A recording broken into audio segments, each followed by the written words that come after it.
Hello and welcome to episode 61 of the Ski Instructor podcast. My name's Dave Burrows and I'm the director and owner of Snow Pro Ski School based here in Val d'Illier in Switzerland. I hope you're all doing well and I hope that you, wherever you are, you're having a great snowy season. I don't know what it's like in the US right now. I don't know whether you're having the Snowmageddon season that you had last time. We've here in Europe, we've had quite a sort of snowy start of the season. We haven't had that kind of weird rain over Christmas thing that we had before, but it's gone rather dry rather early. So normally we have quite a snowy January, but we've actually had this sort of high period of a high pressure period of weather throughout January, which seems to have come a bit earlier than normal. Normally that comes in February. And so it's made for quite pleasant skiing conditions, actually. You know, sun's out, terraces are packed, full of people. Skiers love it who come here as a tourist, but not much powder for the powder hounds amongst us. But I suppose every season you get what you get. So maybe it's going to go cold and snowy in February. I guess we'll find out. Here for episode 61. It's quite a short intro from me this time. I've just got so much to do, and it's a really, really busy time of year for us. Is with Deb Armstrong. So I had the chance in the autumn to speak to Deb. It might even have been in the summer, actually. This one's been kind of sitting there waiting to go for quite a long time, and I just literally haven't got around to it. It's completely my fault. Deb, you may know more latterly from her wildly successful YouTube channel, 61,000 subscribers, amazing chats, about skiing, amazing videos, skiing with, Bodie Miller and various other people. And there's just a huge amount of content on her channel, which I've linked to in the podcast notes below. So you can check it out if you don't already know about it. Amazing technical content, amazing, energy going through that channel, and Deb's sort of fundamental love for skiing really shines through in every video that she does. We had a chance to catch up and chat. We talked about kind of her career, her development from when she was young all the way through to being an athlete's mindset, all of that kind of thing, and then latterly the development of the channel and how all that came to be once she was already coaching youth athletes. It's a super interesting interview. I really hope that you all enjoy it and that you get a lot out of it. And I think this interview just kind of speaks for itself, so it doesn't need any further introduction from me. Just very much just to say thank you to all of you who are listening to the podcast. I really appreciate it. I did also get some important correspondence in, which I thought I would just share with you. A couple of which to do with the last episode, which was with Julian, which is about the avalanche safety episode. So the first one was from Paul Bliss. He says, "Hi Dave, I've been listening to your podcast for a while and they're really excellent. Keep up the good work." And then he went on to ask me about when Julian's going to be giving his talk in the Porte du Soleil. And once I've set that up, Paul, I will let you know, and you and all your colleagues in Morsey, I'll definitely send you that. I got something in here from Bob Millsy. Bob said, "Hi Dave, I just listened to the Bruchon Avalanche podcast with Julian Griffiths. It was a sobering listen, but thanks for that. I'm a Verbier local and regular off-piste skier. I'm always looking to further educate myself and pass on experience to my kids. I wonder if it's possible to get access to the photos and videos that you were discussing of the site Avalanche and Trigger Point." Just to interject there, Bob, I'll try and I'll send you over, if I haven't already done so, Julian's details, and maybe he can share some stuff with you there. I guess one of the subsequent avalanches you referred to was the highway avalanche a few days later. I posted this up to try and raise awareness for my fellow Verbier free riders, and Bob sent me a post that he'd put on Facebook, which was to do with the slope that we talked about there. So yeah, I don't know exactly where that is, but certainly, I really appreciate that you were sharing all of that info with your fellow skiers in Verbier, because I think it's really important that you've got that you sort of share that info and make people aware of the dangers around you. So thank you for doing that, and thank you for getting in touch. Appreciate it. And finally, Bill Ross from Montreal got in touch with me. Thank you, Bill. We swapped some correspondence, but he said to me he wanted to pass on a few thoughts following after listening to some of your podcasts. So first of all, thanks for bringing up the points raised in my prior email to you in your Q&A session with Phil Brown. His answers were pretty good. He'll be pleased to hear that. But one point stood out for me in particular when he said that many skiers today lack basic steering skills. I think that was the term he used. Basically because the type of skis they've learned on, and also their instructors, as opposed to decades prior with straight skis, learning classic parallel with steering and skidding skills. Also, I've just been listening to your current podcast with Julian and his rather sad but instructive stories about 3 skiers that were lost in recent avalanches. It's interesting that he also made the point that skiers with straight skis in the old days might not have had the same results, since they used narrower skis with obviously a narrower ski stance, and their skiing skills were superior to the younger skiers today. I'm attaching a recent link to a YouTube interview with Harold Harb, who you've probably heard of over the years. What's interesting is that he said at the beginning of his interview that when he started skiing as a youth growing up in Montreal, his goal and focus was to learn parallel. He mentioned that several times. I identify with that, since having grown up in Montreal and still skiing after many decades, that too was my goal, was to ski parallel. I'm struck by the fact that nobody today even talks about skiing parallel. It's all about carving. I've concluded that there's a great paradox with the shape ski revolution. It's undoubtedly attracted millions of new skiers, but to the extent that it's made skiing easier, precluding the precluding the whatever that word is, to learn basic turning, skidding, and parallel skills. There's been a dumbing down of skiers' skills. Yes, I kind of agree with you, Bill. I think the accessibility of skiing to the general public these days is a good thing in general. It's never been easier to learn how to ski, and it makes skiing more accessible. Skiing has still got this demographic problem in that the vast majority of people that practice it are older, and if the barriers to entry to get people going are lower, then that is a good thing. Because the more people that can enjoy skiing, the better it is for everybody who makes a living out of skiing, and indeed everyone who wants to enjoy the mountain. That with it, you are correct. It comes with its own set of risks, in that the dangerous off-piste stuff is more accessible, and I suppose the only way that you can fix that is through education of what lurks beneath all of that, glorious off-piste. That's not going to change. We're not going to go back to skinny skis anytime soon. So I think it's more, we would have to go in that direction in terms of education to do with off-piste. And I think Julian raised a few pertinent issues about that when we were talking on that podcast, about how we could raise awareness of off-piste skiing danger and things that you can do to mitigate that. In its defense, and we see this often with the ski school, the vast majority of people do not have the skills to, even with fat skis, to ski off-piste beyond 30 degrees.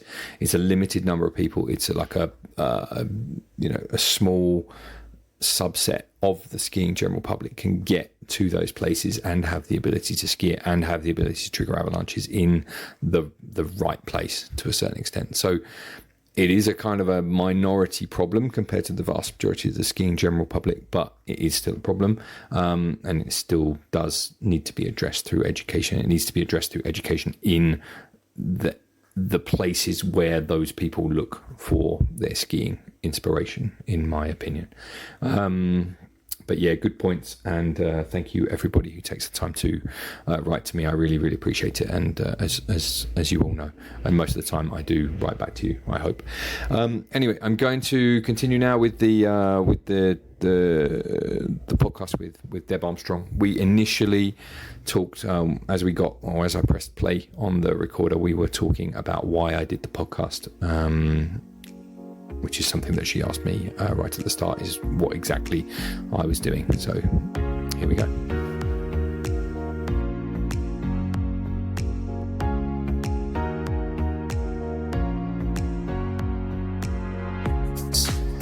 I ended up popping out of the top of the Swiss instructor system, and it feels like you sort of fall off a cliff a little bit, and you're sort of sitting there thinking, well, I wonder what there is else to learn, you know. Like I was looking, I would really have liked there to have been some sort of general development. You know, I enjoyed the process of going to exams and learning stuff, and there was nothing, you know. There wasn't anything for people that, you know, there was like your refresher that you do every 2 years, but it's nonsense. Like in the Swiss world, that's just a ski about and a coffee.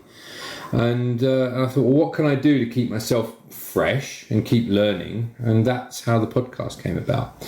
So I just started having conversations with people that I sort of knew and respected.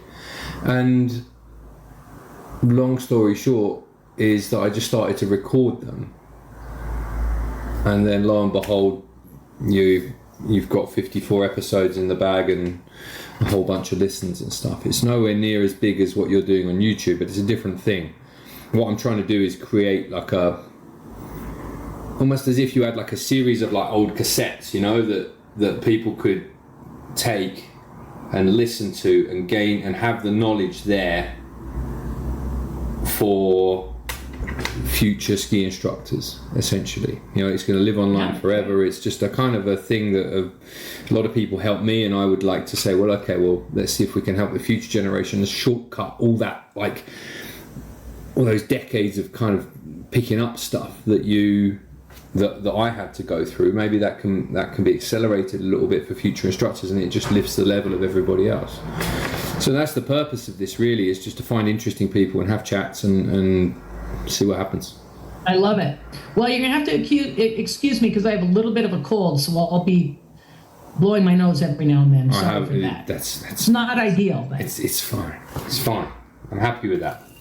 So, yeah, and I'm sure you've done this more than I have, because you're like legit famous. So, yeah, I guess we just get going and see where it comes. So what I normally do is I'll cut into the conversation somewhere in the edit, and we just go from here. So there won't be like a sort of a formal start. Yeah. I'll introduce it in the start. All good. Later on. So, thanks for taking the time to come on and have a chat. Appreciate it.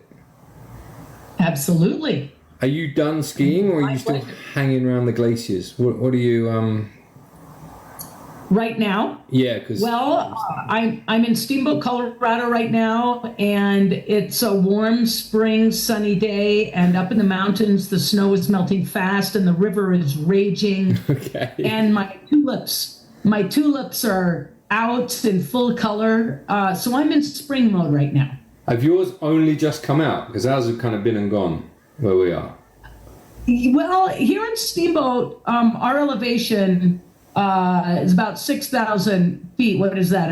It's about 2,000 meters. So that's pretty high. However that works. Yeah. And so our spring is a little late. Our winter comes kind of early. Yeah. So, yeah. And you've had an amazing winter, right? Big snow. Ridiculous snow. Ridiculous big snow. Awesome. Yeah, very good. Good. That's great. Because I was seeing some places like like Killington's still open. Yeah, like, you know, it's and nuts. I've places seen that that are as still well, going, which is really cool. And here in Colorado, you know, they ski at Ape Basin and Loveland late into the spring. Yeah. And then they open early in the fall. So, yeah.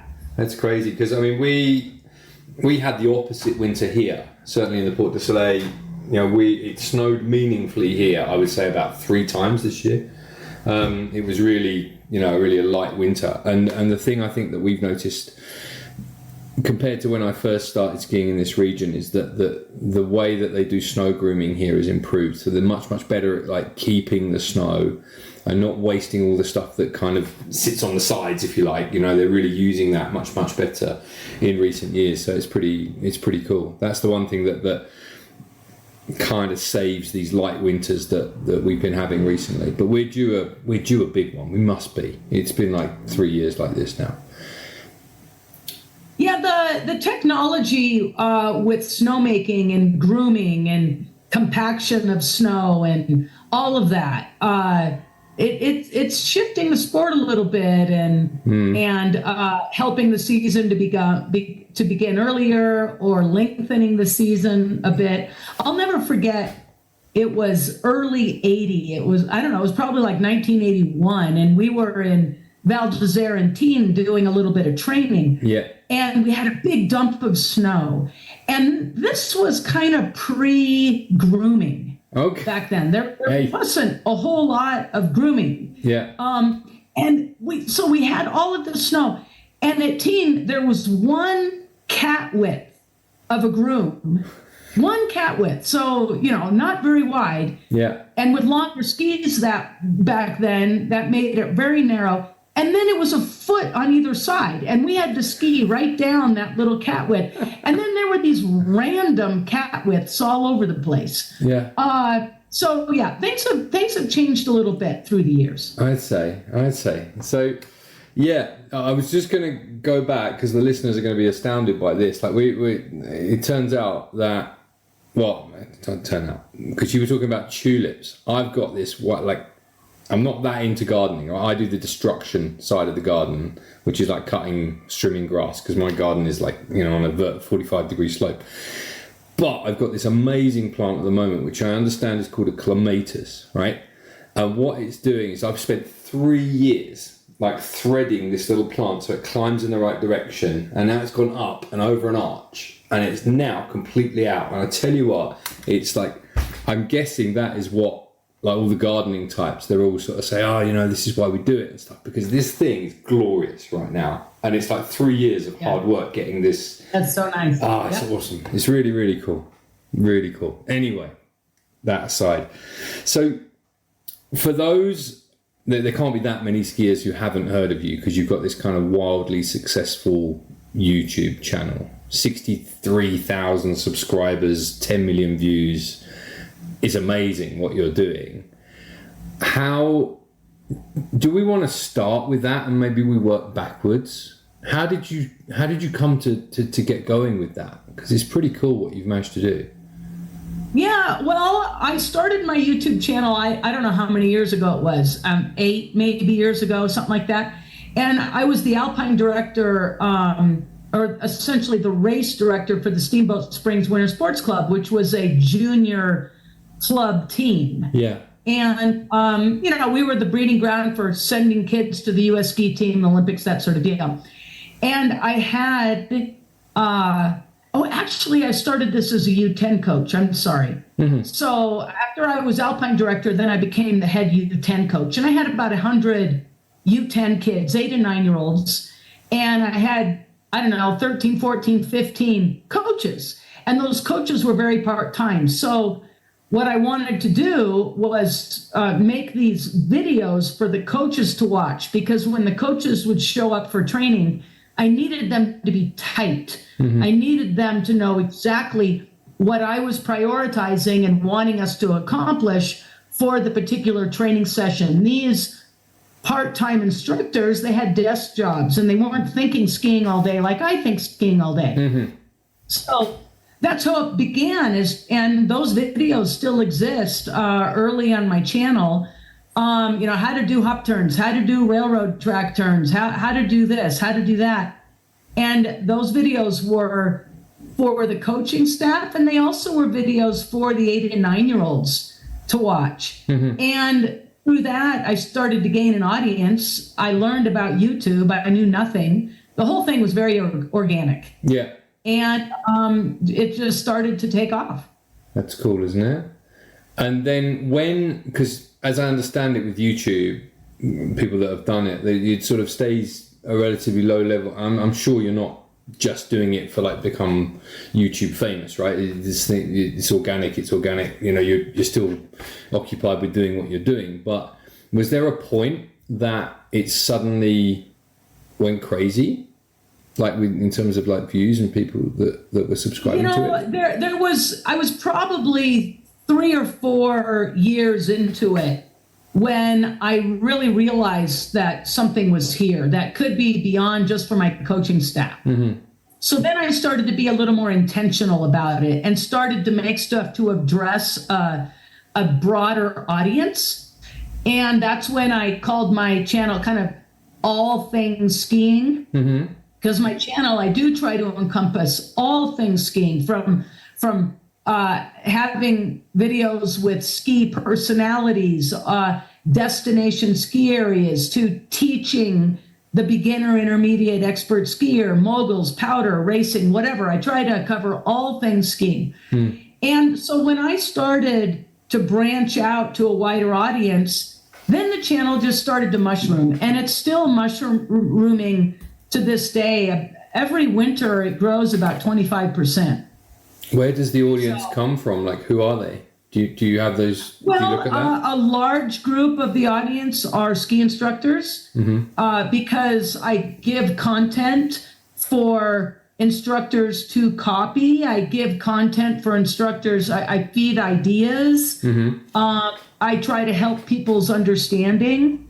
And then there's the group of skiers who I call kind of nerdy about it. They just want more technical content. And with each video, I try to make it relevant for everybody. So if it's beginner content, hopefully the beginner has something to learn from it, but then a ski instructor has something to learn in how I teach the beginner content. So I try to make it as transferable to different interests and levels as I can, depending on how into it you are. Yeah, that's for sure. That widely reflects what I do with this podcast. There is like the ski instructors, and then I think there's like ski nerds, that's for sure. And then there's the same thing. There's actually just general skiers who I think like having that kind of peek behind the curtain a little bit, which I'm guessing it's interesting for them to see what mountain professionals are actually thinking about. Hey, bless you. What mountain professionals are like thinking about, during their day to day, right? Like, it's not always the image that they see in front of them. It's quite a polished thing. Absolutely. Yeah. I mean, I'm thinking of this stuff all the time. You should see my desk right in front of me. I have books stacked up and folders and notes and clippings from magazines from the 80s. And I mean, I'm just surrounded by this ski stuff. And this time of year, I can do a lot of my thinking. I like it a lot. Yeah, that's true. That is when I come up with that's when I sort of update my list of people that I want to ski with. Obviously we're comparing desks, but mine looks a little bit like that. It's a bit chaotic behind me, in front of me here, but I have my inspirational poster behind me, Glenn Blake. And anyway, so what I was going to say was, the one that made me sort of sit up and notice, and I was like, I've got to interview Deb, I have to, was the one where you were doing the follow cam stuff with Bodie Miller. And I was like, wow, that video is just out of this world. Yeah, that was pretty special. And on that same day, I was skiing with Franz Klammer. I saw that. It was just like, the same day. Well, there was an is that? I'm assuming that just happens. Mexico. That just happens day to day where you live, right? Like, it's just all these cool people hanging out. Well, that's the thing with me, because I go to different events, and because of who I am in the ski world, I have access to different skiers the way the general public might not, because I am one of those skiers in many respects, and so I'm going to be in an event where legends are. And that makes it really fun, in that I have the interest in taking video and passing it along to people, putting the time into editing. It's kind of my hobby, and it's a lot of fun. Oh, I'm sure it is. And skiing with Bodie was pretty darn cool. I mean, and skiing with Franz Klammer, equally cool. And then this last, and what's so neat is folks like that, and myself included, are skiers, are lifelong skiers, and passionate about skiing, always thinking about the ski turn, just always thinking and enjoying it and feeling it, and liking to be on good equipment, wanting performance equipment, and seeking the feeling that they've just fallen in love with. And to be out with people like that on the hill and riding the chair and sharing stories and talking technique, compare and contrast, different styles, different interests, different ages. It's lifelong, and I'm just so grateful to be a part of it. Yeah, that is really cool. The other one that I really like that I do follow, who also does kind of, I remember distinctly one of his videos. Do you know Marcus Caston? I'm not sure. Okay, I'll send that to you later on. But Marcus did a really great one. Like he does some amazing videos. Brilliant skier. But he was also doing some stuff where he's just kind of ripping around the mountain with just a random under 14, racing girl or whatever, and just like shredding in the backcountry. It's really, really cool. Because it's like, yeah, you see these people, but everyone is there up there for the same reason. Like we all just love to ski, and that's the point of it, right? We all just love to ski. There's no question about it.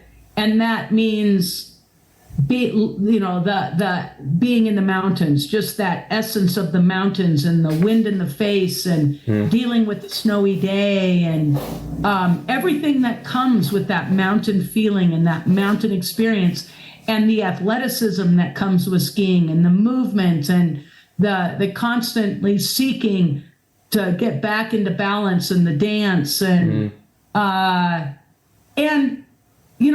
I've been in love with this my entire life, and I'm a connoisseur of it, and my parents were too. My dad was the technical director of the ski school where I grew up skiing. My dad was a clinical psychologist. I wanted to talk to you but on the weekends we'd go to the ski area, and my dad was the technical director. So from back in the 70s and the 80s. My dad was collecting technical content, and he was developing technical manuals. And, I was off ski racing, so he and I weren't talking about this sort of stuff. But somehow that just got into my DNA, and I have all my dad's notes and clippings that he's kept and models he developed. And what's interesting is we're all seeking skiing and perfecting skiing and working on our technique and our skill and trying to understand skiing. There's not a whole lot out there that really is new. Like I read articles from the 80s and we're talking about the same stuff. Now technology shifts things a little bit, and then there's nuances of the sport that shift with the technology. But I kind of think of that as an accent. You've in the United States, we're so big. We've got a Texas twang or a New Orleans accent or a Boston and an Eastern accent. Or you have a British accent for English, right? Yeah. But we're still using the ABCs, and we still have sentence structure and vowels, and we still all have all of these things for our language, just a different accent of it. And I feel like it's the same with skiing, that we have different styles, but we're still dealing with balance. We're still dealing with the skills. And we're blending and mixing and matching, and depending on our taste and what we're trying to accomplish. So I could just go on forever. I love it. It's sort of infinite for me and never ending. But what's so interesting is there's not a whole lot that's really new. I think what things are that are new, it is that it's a new understanding for the individual. That the individual has grasped this maybe for the first time. But I feel that the people who really understand skiing, what we're doing is kind of cherry picking from here, cherry pick from there, and we kind of come up with our own little system or model or bias for a presentation, and that makes it fun. Yeah, for sure. I think when you're teaching, isn't that part of we talk often on this podcast about trying to find the the one thing that's really going to make that client's life easier. But that requires quite a deep understanding of how it all fits together, which only comes from years and years. Yeah, absolutely. Because one thing affects the other. You know this as well as I do.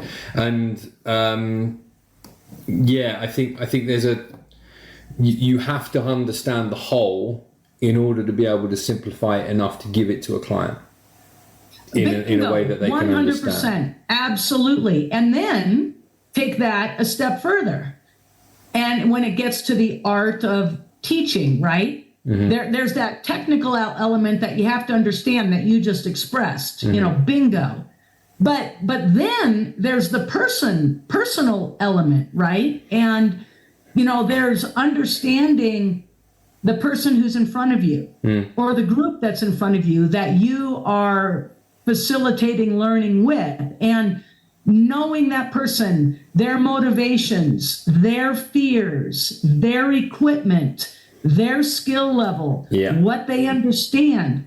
I mean, that right there, again, is just this endless quest. And what I've found in the last few years is I've kind of grabbed that concept of the teaching in trying to be the most masterful teacher that I can, mm-hmm. guide, whatever. Because I've dealt so much with the technical, and there's not much that's changing there, and I pretty much get that. Mm-hmm. So for me, it's the person who's in front of me, who's new today, that I don't know, that I need to quickly figure out how I can reach them in the most efficient, concise, effective way.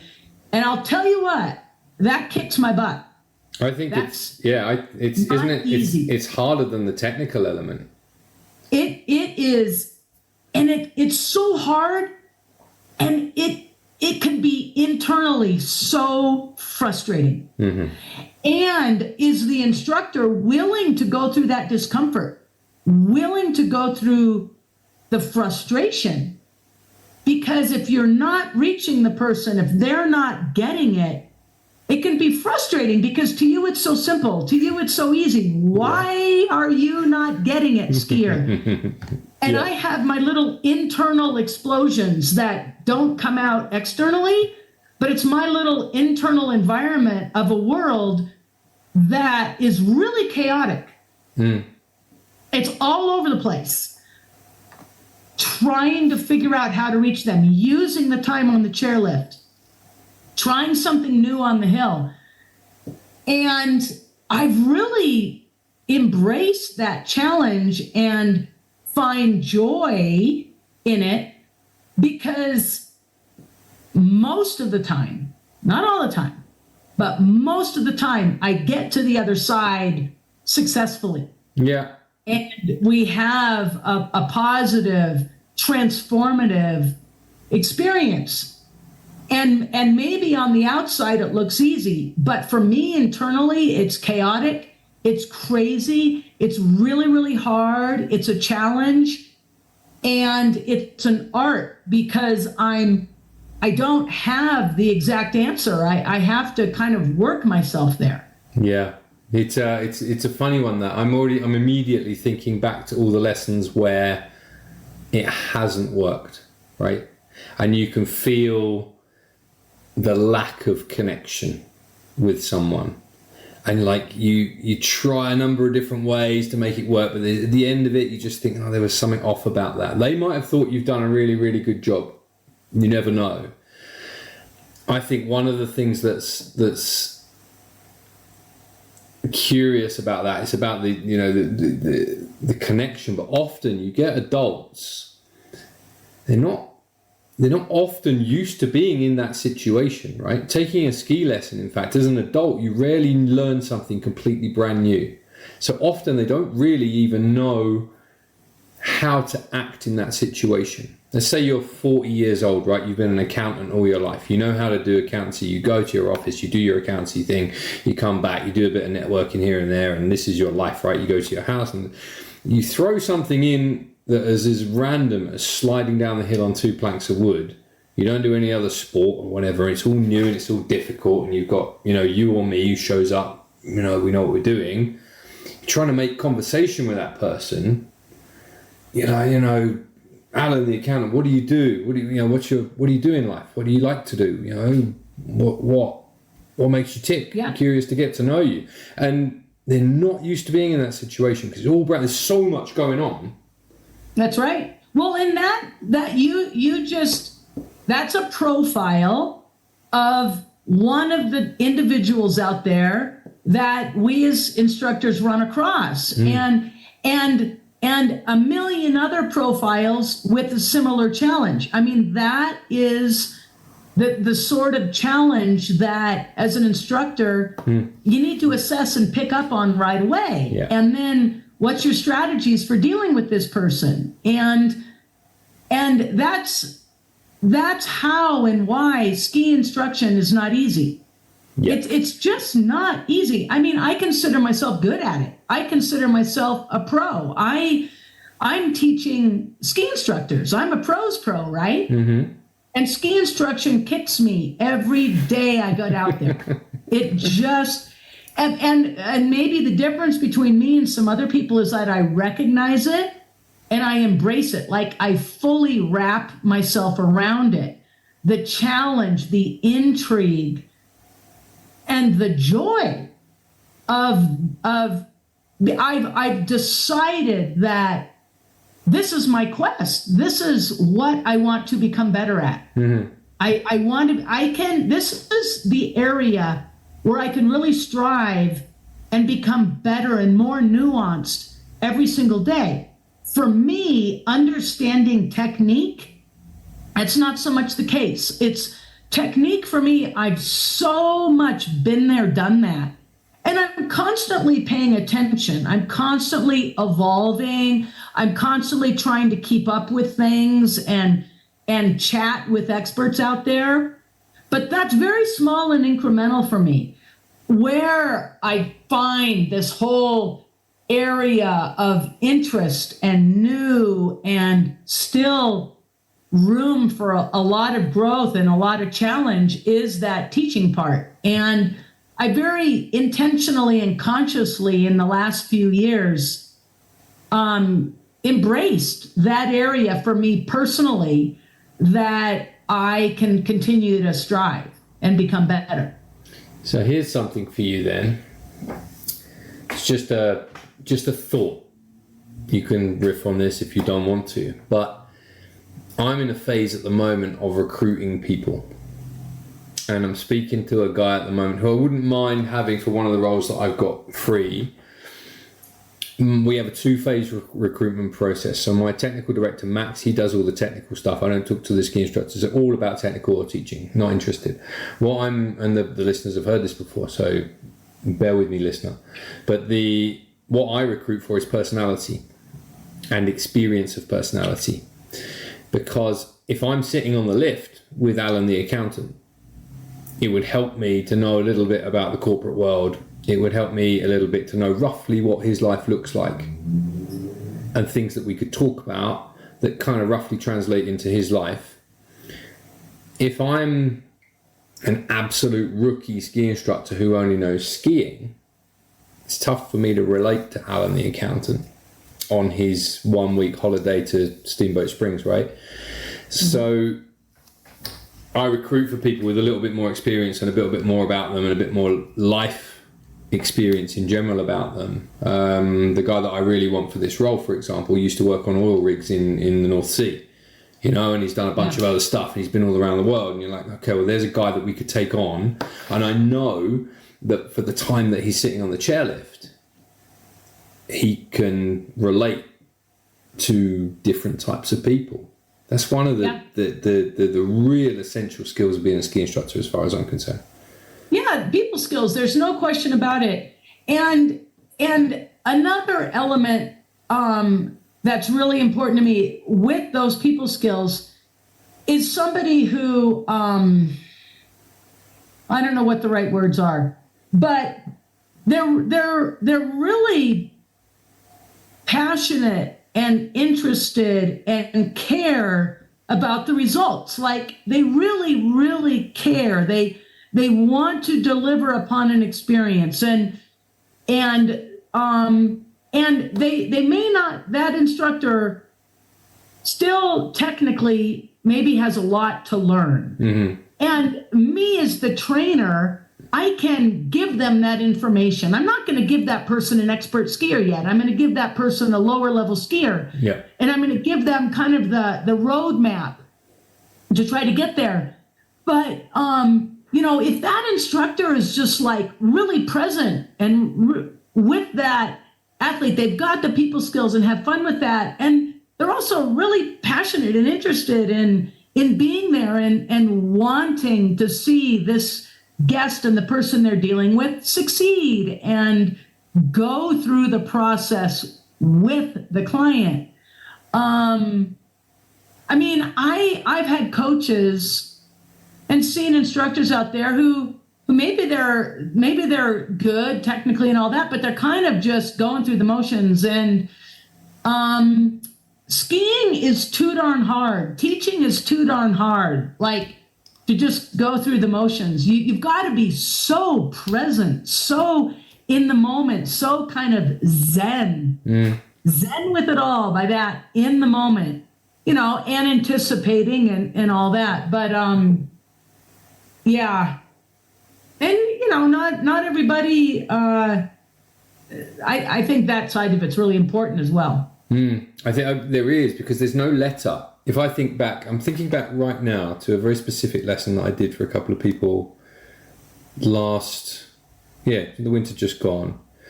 And I'm sitting there thinking, that was, the technical aspect of it is very simple, right? You have a technical toolbox and you can be like, right, okay, well, the next thing I need them to do this because this leads into this and this leads into this, like that's, to pull out the thing that you need is relatively simple if you know what you're doing.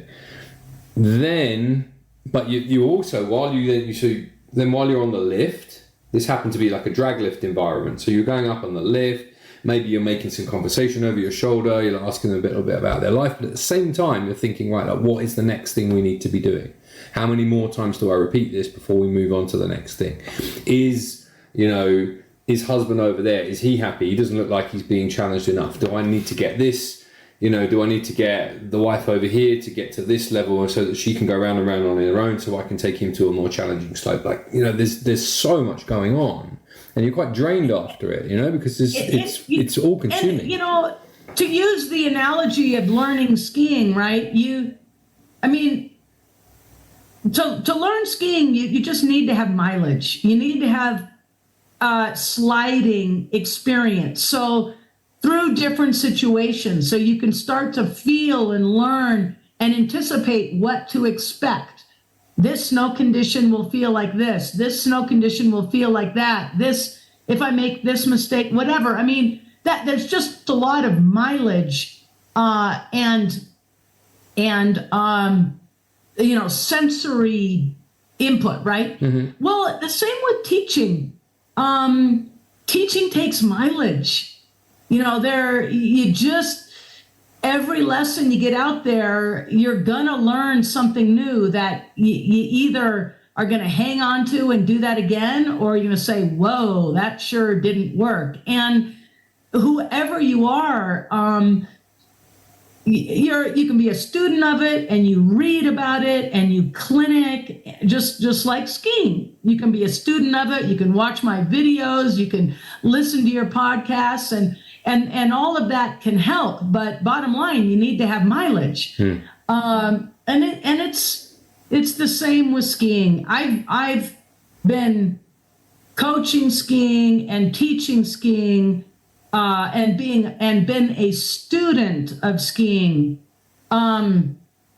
for in an intentional student of skiing for over 40 years, and I'm still learning. so, I just think about those new instructors out there. I think about the first ski lesson I ever gave. Are you kidding me? I fortunately had a mentor and somebody who really had my back. Yeah. And they kind of back-led me a little bit, and because I didn't have a clue,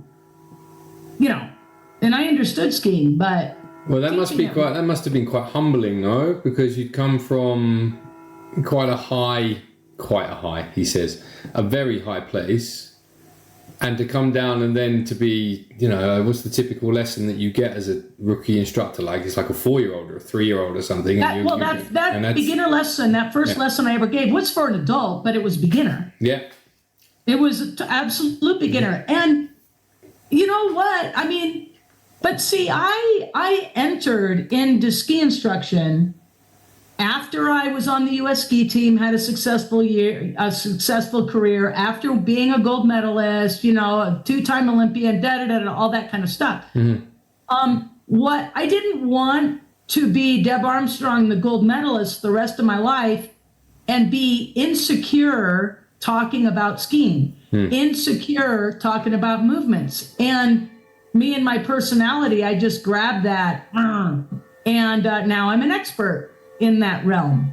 But I put the student hat on for a long time. I went through all the PSIA clinics and I taught beginners.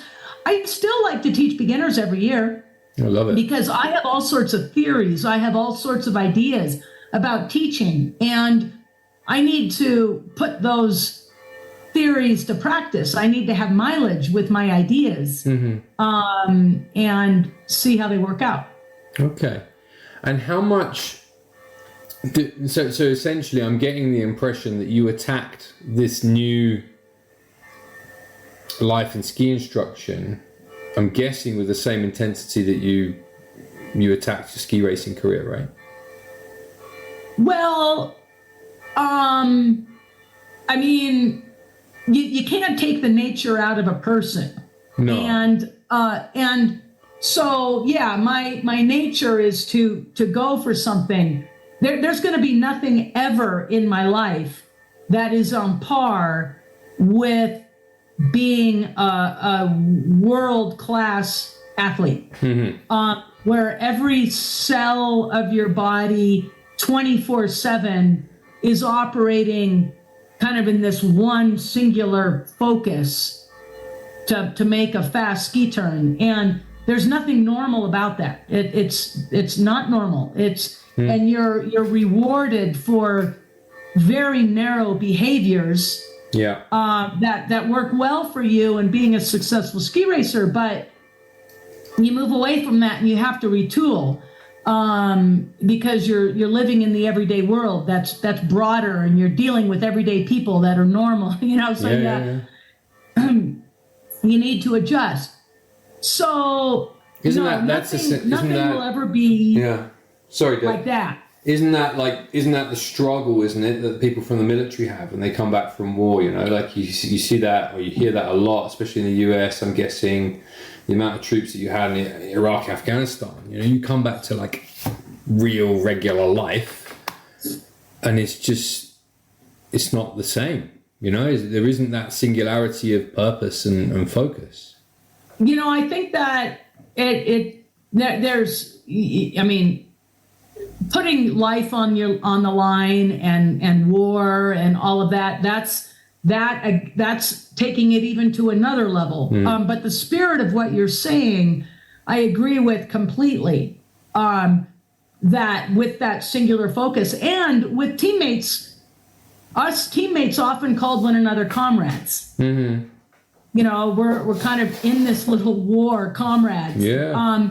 It's traumatic. It's very traumatic, and that analogy isn't fair. But when you retire from being an athlete at that level, there's a lot of retooling that has to happen. Yeah, and surely you're lost. Takes a lot of time. You're lost a little bit for a while, aren't you?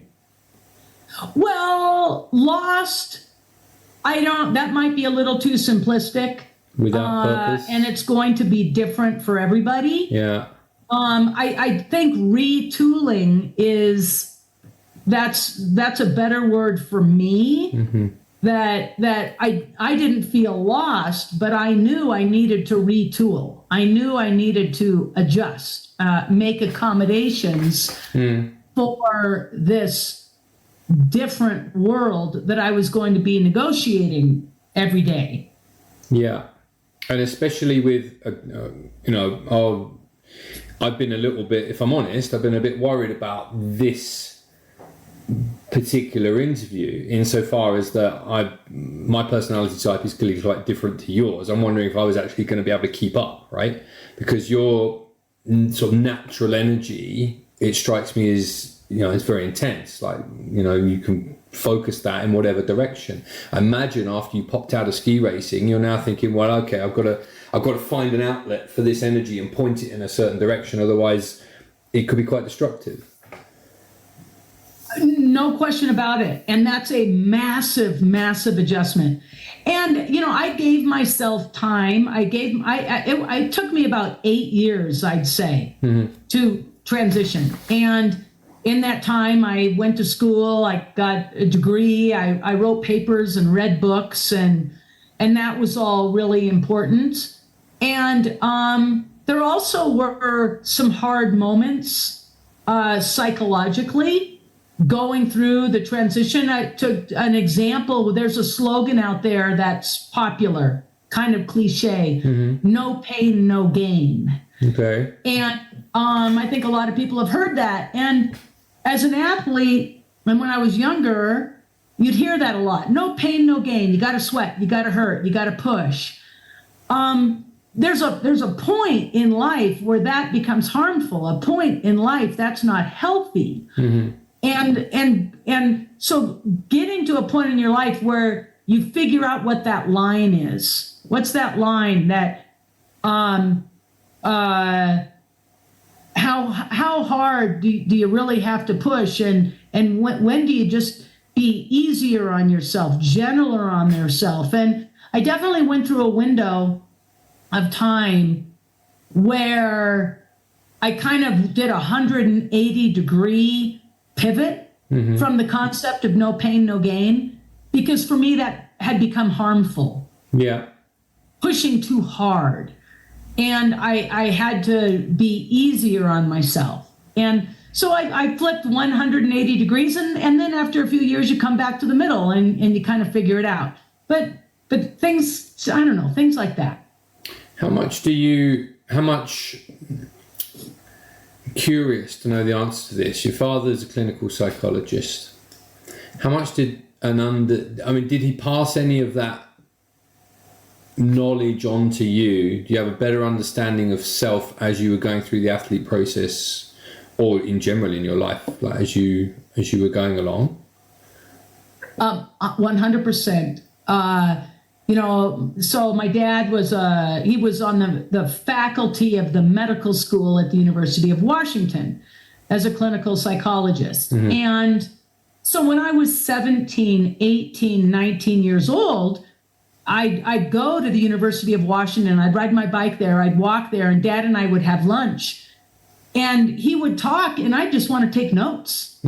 Because my dad just had all this wisdom. It just amazed me. And I mean, what 17-year-old is taking notes when their dad talks? I mean, that just doesn't happen, right? But I did. Yeah. There was a lot to be learned. And again, right here in front of me on my desk are my dad's papers. And my dad was the sports psychologist for the USA luge team for 1986, 87, 88. My dad went to the Calgary Olympics in 1988 as with the luge team. My dad had an Olympic credential, and I was there as an athlete. Amazing. So I have my dad's papers of sports psychology related stuff. And so at the dinner table, we were talking about the mind and the power of the mind and the mental gym, and mental exercises and visualization. I was working on all of that when I was 15, 16, 17 years old. And I see papers today or articles written today, and this is 2023, people are talking about mental concepts, 45 years later. I'm like, wow, we were talking about that at the dinner table when I was 17 years old. So that was a benefit and an advantage. For sure, right? Because also at that sort of age, you don't necessarily know yourself very well. In some ways, that's right. But in other ways, at a very young age, when you're at that level of athletics, you're kind of getting a PhD in something. You're becoming the very best in the world, very, very young. And it's the ones who make it are the ones who figure that out. The ones that don't make it, they just fall away to the wayside. And so when I was 16 years old, for example, and I'll use myself as an example as somebody who made it, right? So I, from a young age, was honing in on the right skills. From a young age, I was honing in on the things that were working to my benefit. So I was 16 years old and I loved to play basketball. And I went to the basketball court. I was there by myself. And I was taking free throw shots. And I was playing mental games with myself because I was really superstitious. And I knew that my superstitions were going to become very inconvenient at the wrong time. And that I had to get a hold of that. I had to take the power away from the superstition. So nobody told me to do this. My dad didn't say, go work on this exercise. This was something that I figured out. I was innovative. And I've always said that the champions are the most innovative. They're the ones, if you're going to be the best, you separate yourself out from everybody else. There's nobody else to follow. You have to be innovative to weave through that.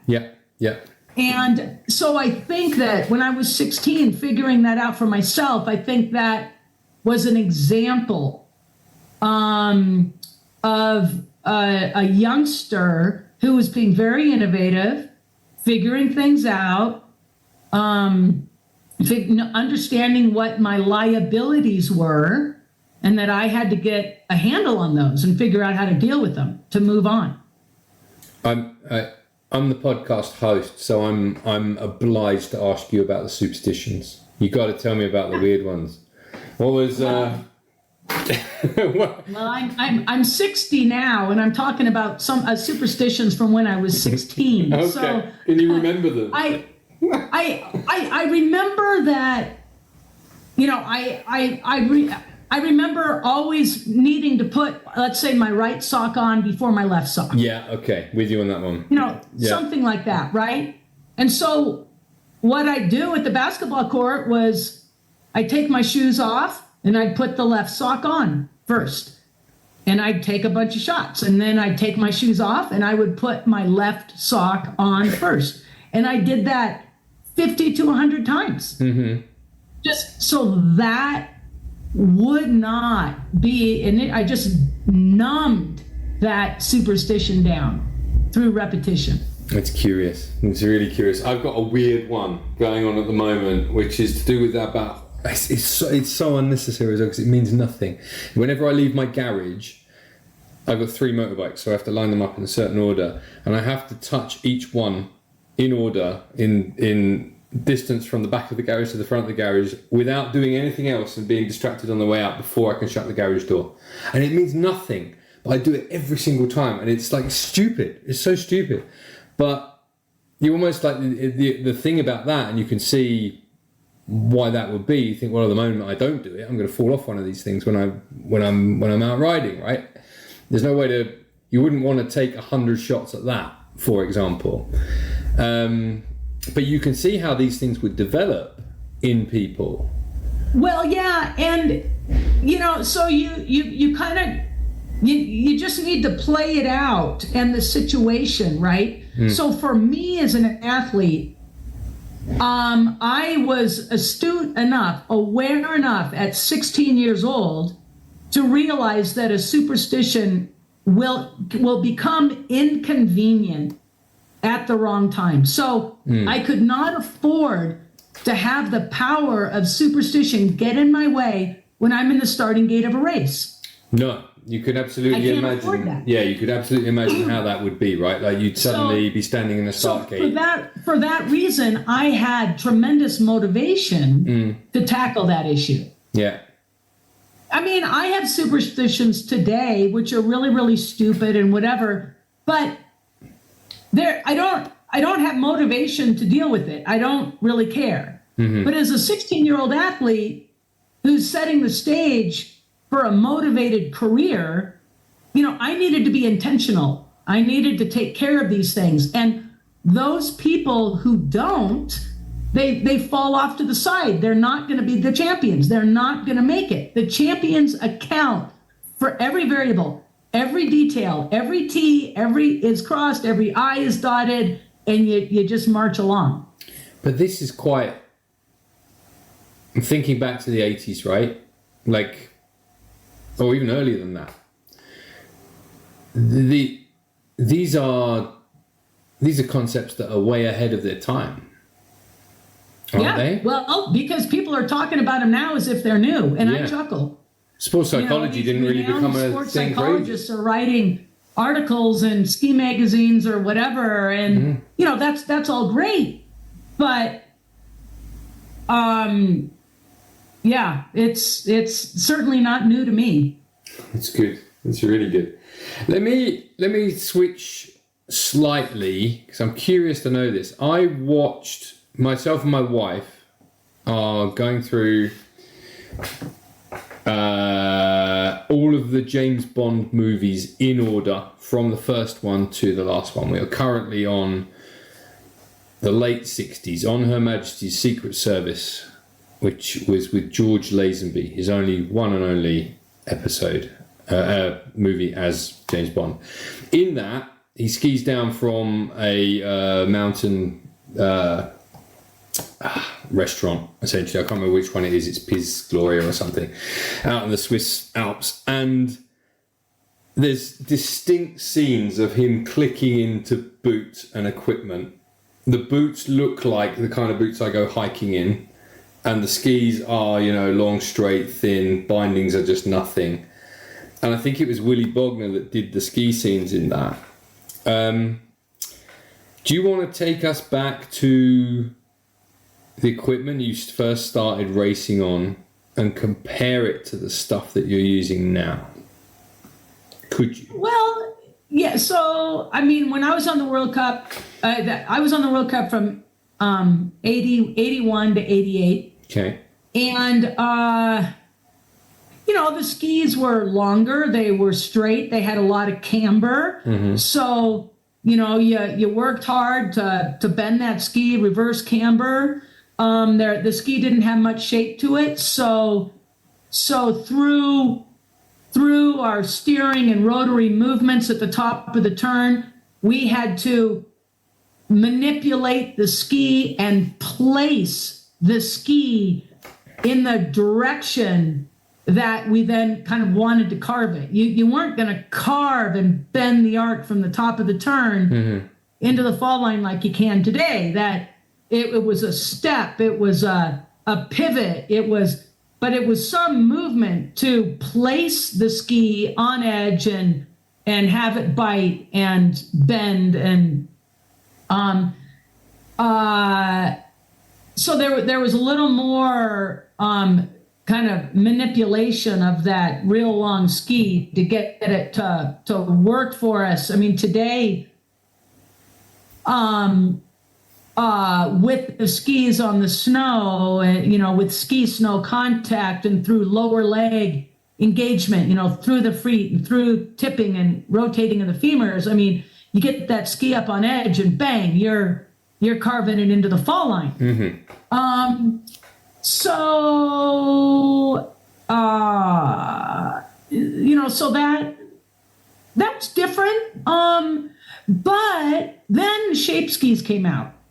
And with shape skis, the ski instructors and the leaders in the sport, not the ski racers so much, but more the instructor side of things, were really thrown for a loop in trying to figure out, how do we ski this new equipment? Mm-hmm.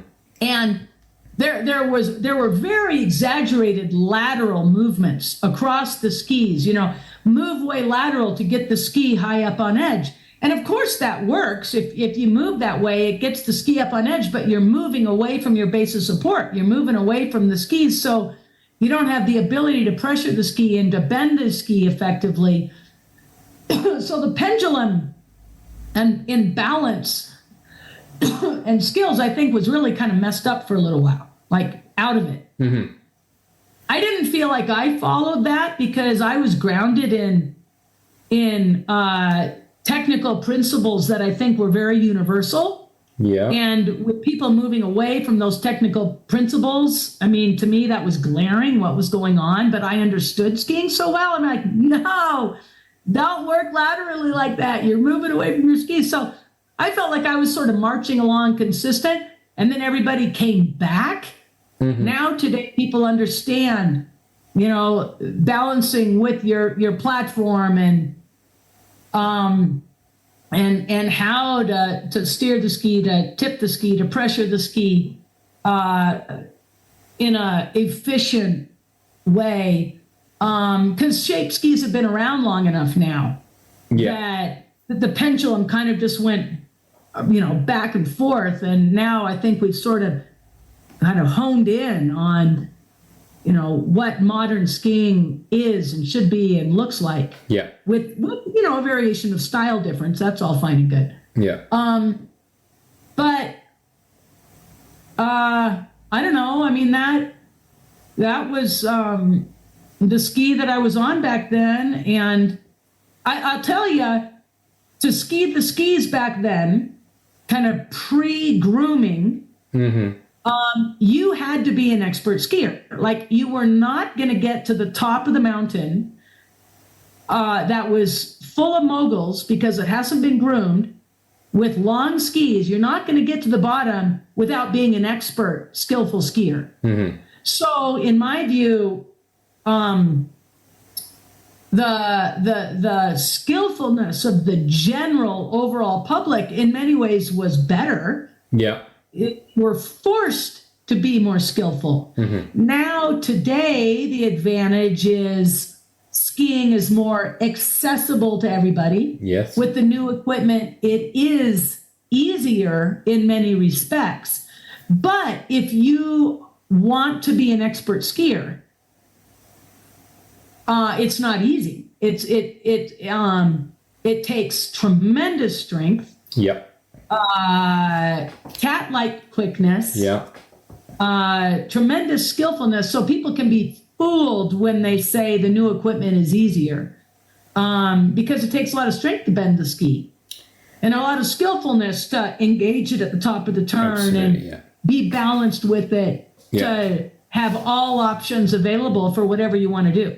I couldn't agree more. And that's something that I haven't really heard that perspective before from anyone. I think that is so valid because it actually reflects my own experience this season. Certainly, I've been struggling with like back injuries for years, and to try, this year I got injured skiing with a client because I couldn't keep up, and the surface was too hard, and I could not make the modern day athletic movements that you need to make in order to ski at an expert level. It's incredibly physical, but at the same time, it's never been easier to learn how to ski. That's right. The ski does all the work. All you got to do is stand on it right? It auto turns. It's never been easier to learn how to ski, but the reactions and the strength that you need to be able to ski a 165 SL ski is another world. I can't do that anymore. I haven't got the strength. It cooks my legs instantly, and I haven't got the agility anymore. Like, and I'm only 47. It's a massive athletic feat. A tremendous skillfulness goes into that.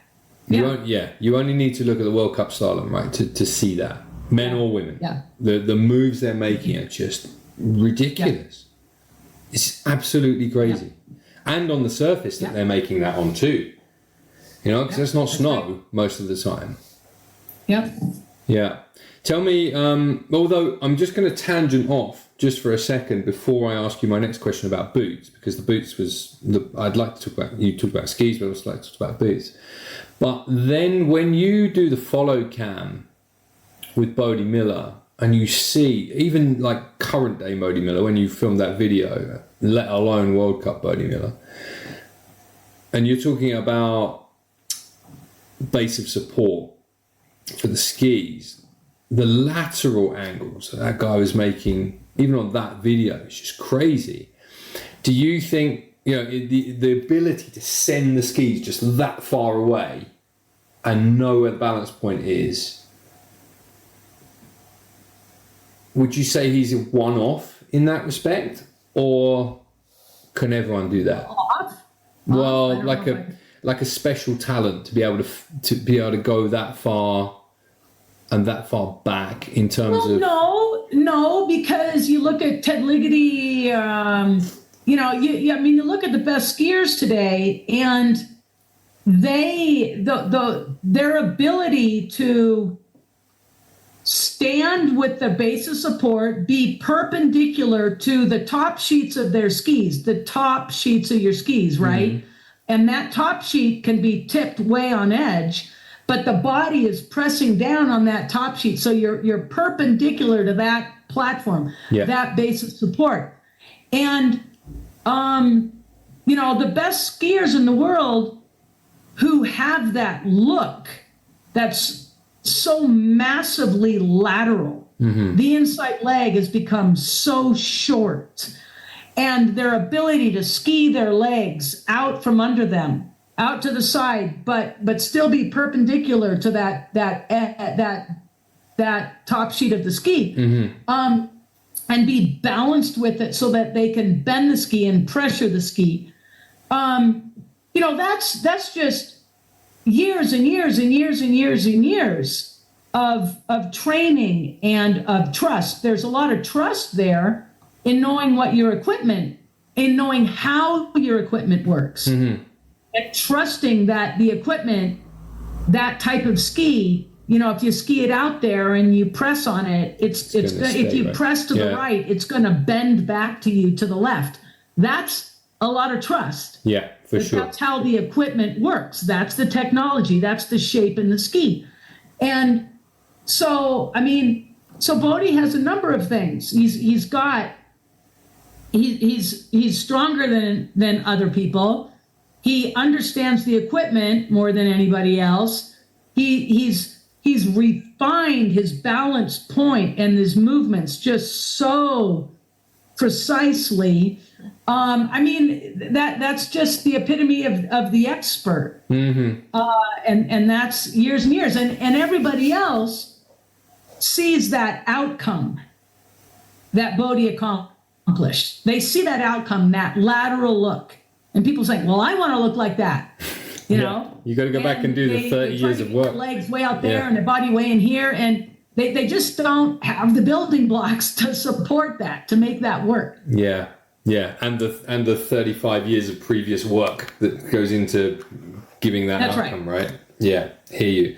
Talk to me about boots when you were initially when you were racing World Cup. Like, what evolution in boots from then till now? I'm guessing the boots were, let me see, early 80s. Are we talking about like rear entry? What were they called? SX 81 existed. That Solomon. I never skied a rear entry. Oh no. Okay. No. I never skied a rear entry. I was on Nordica. I was on a Reichley for a spell. Yeah. We've been talking about Bodie. I mean, he's very geeky and techie with his equipment. I never was at all. There's a photo of me skiing the U.S. National downhill in, I don't know, maybe 1982.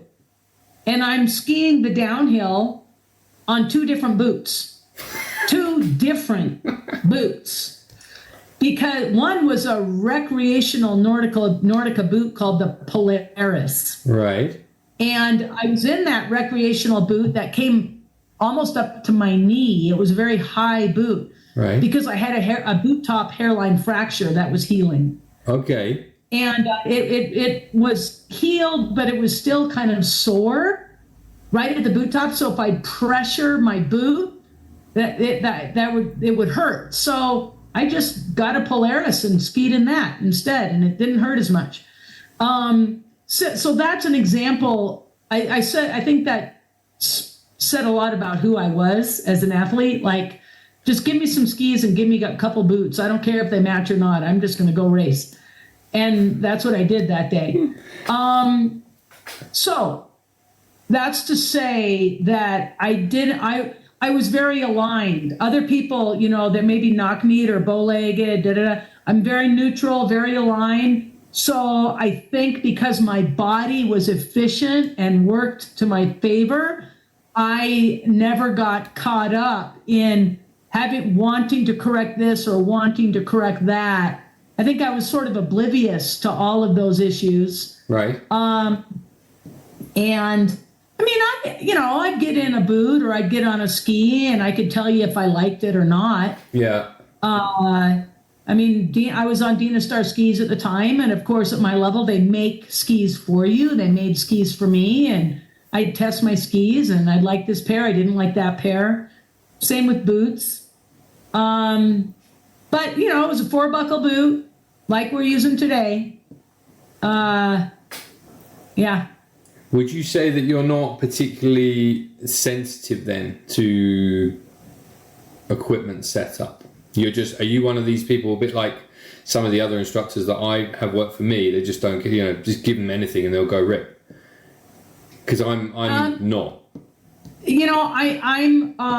There is something to that for sure. But then there's something else to that as well. In being a finely tuned athlete, like knowing my body, if something was a little off, then I knew it. Like I was very honed. So for example, I had a knee surgery, and for the nature of my injury, Dr. Stedman had to put a screw in my knee to hold things together. It was a dislocated knee. It's rare. And that screw was a little tight. And what I didn't realize at the time was that tight screw took away the natural play in my knee. But I didn't realize that's what was going on. All that I knew was that I was up on the hill and I was really uncomfortable. Like something was wrong. And I felt like I was going crazy. I got to the start of the Val d'Isere World Cup downhill and I pulled out of the start. I didn't race. Like, that's unheard of. And I couldn't explain to my coaches what was wrong. But I just was off. My body didn't feel right. And I knew I couldn't hurl myself down the mountain and going 80 miles an hour with a lot of big air if I didn't feel right, because I could kill myself. Yeah. So I pulled out of the race. I felt like a basket case. I felt like a mental case. People really got on my case. I went home and Dr. Stedman pulled that screw out of my knee. And I got back on the hill and immediately I felt like I could breathe. That's strange. Yeah. I felt normal again. So, and that really was a lesson to me. I'm like, wow, I'm pretty sensitive. Yeah. To the natural play of my joints. I'm sensitive to how my body works. And at the same time, I could deal with different types of equipment. So, I don't know. I don't know how you kind of reconcile all of that, but all of that was my experience. Yeah.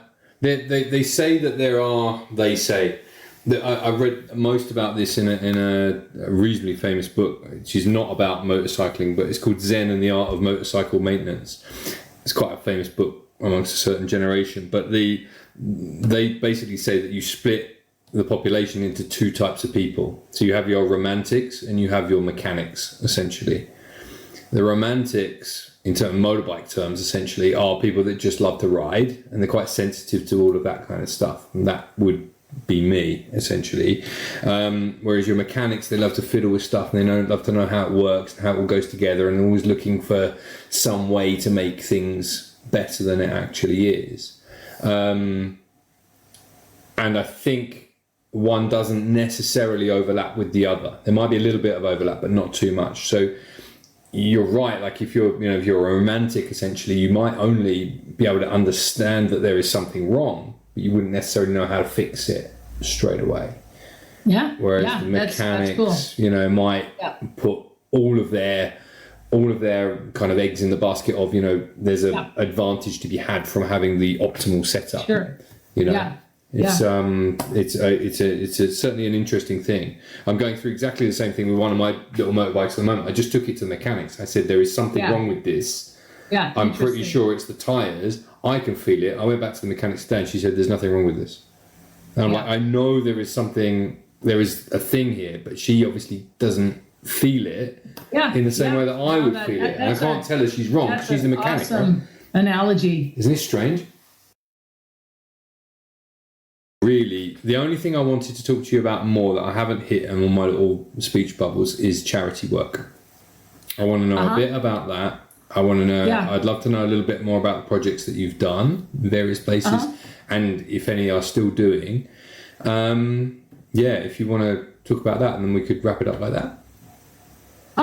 Charity work. Well, I've had different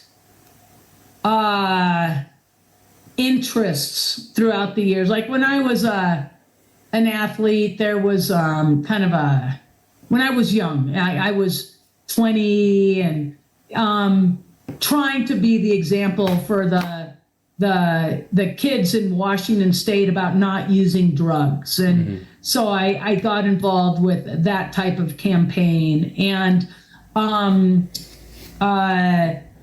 I've been involved with work. My mom was the executive director of an organization called Ski for All, which was sports for people with disabilities. Okay. And so I got involved with that. That was of interest and kind of a family interest of ours.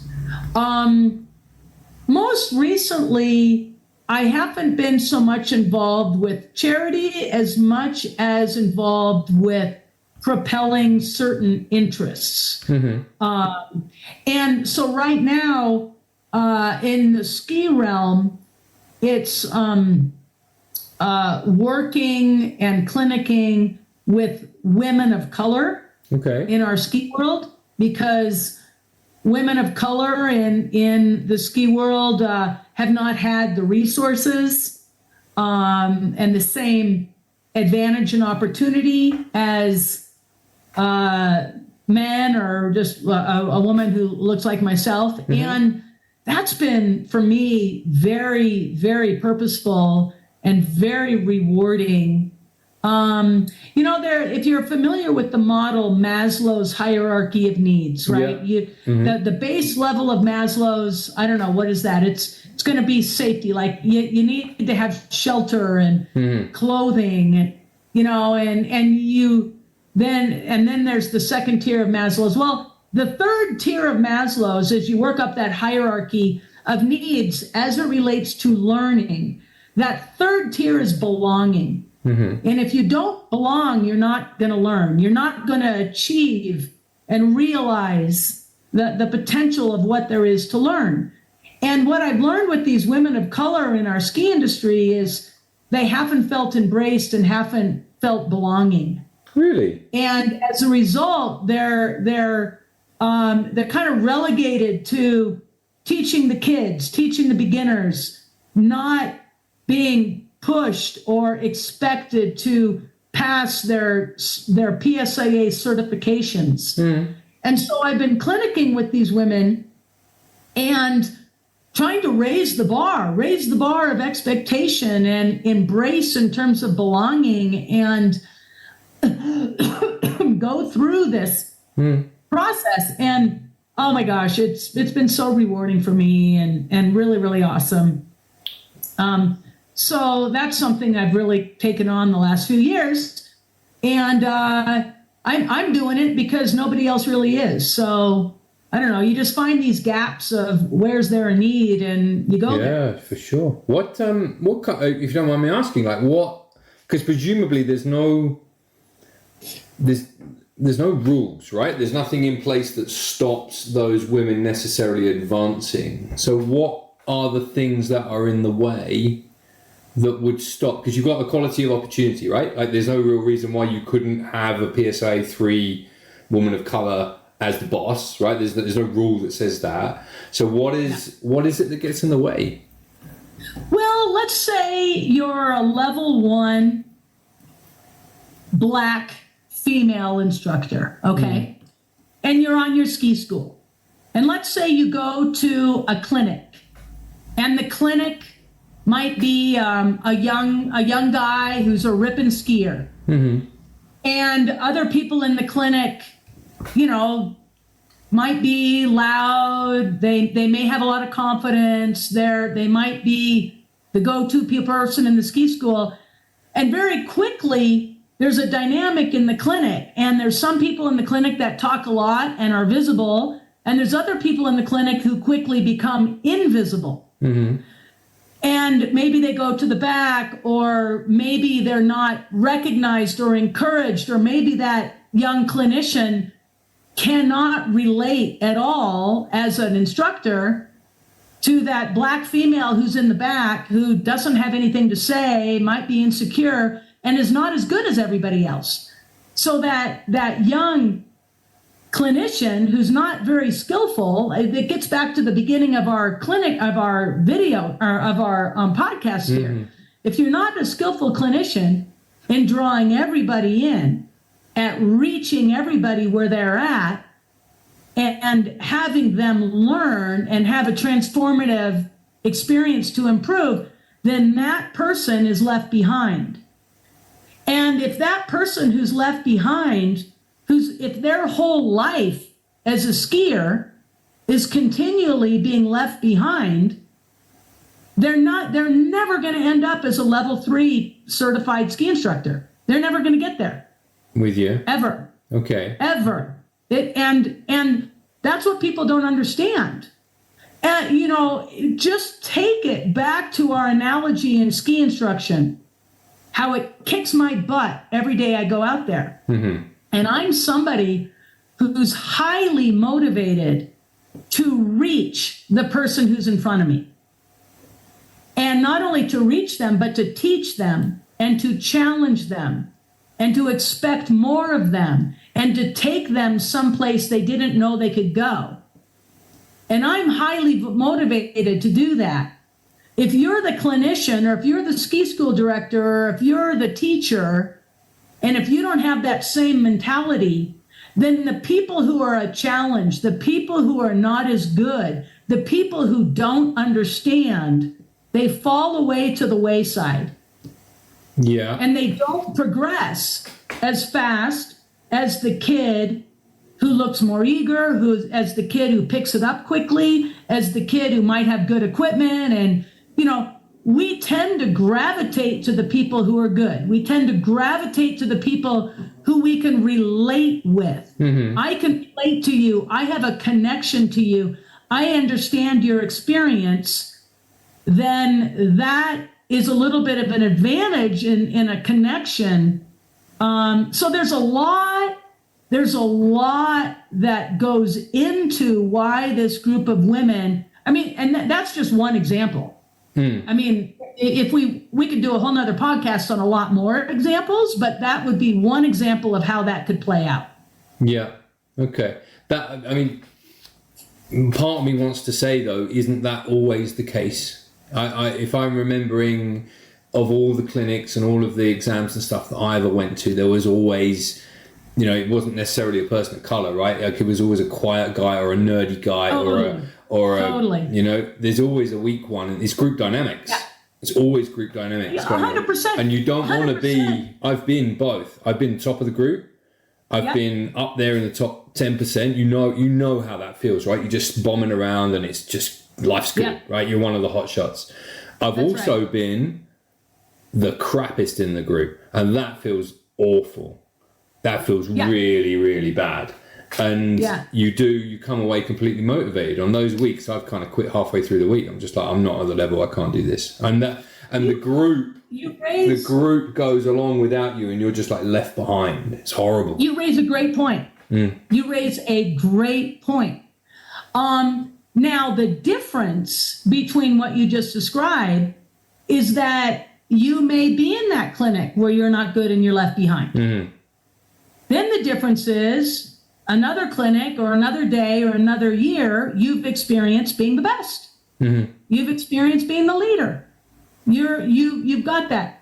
This group of women in the ski world, they've never been the clinician. They've never been the best. They've never had that. Yeah.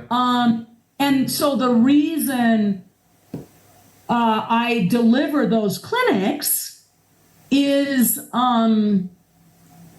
so that I can very much address their very unique perspective. Yeah.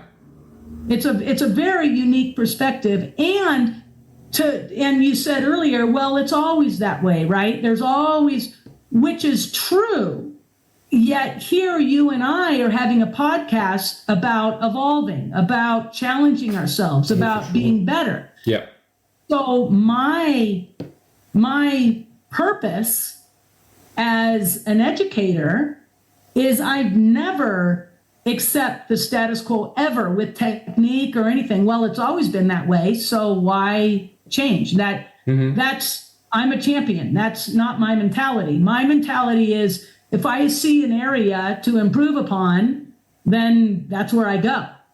Some of the national organizations have gone down the route of having, say, female-only clinics, for example. That is something that would go some way to addressing. I mean, essentially, it's a cultural thing within the organization, isn't it? It's what you're saying.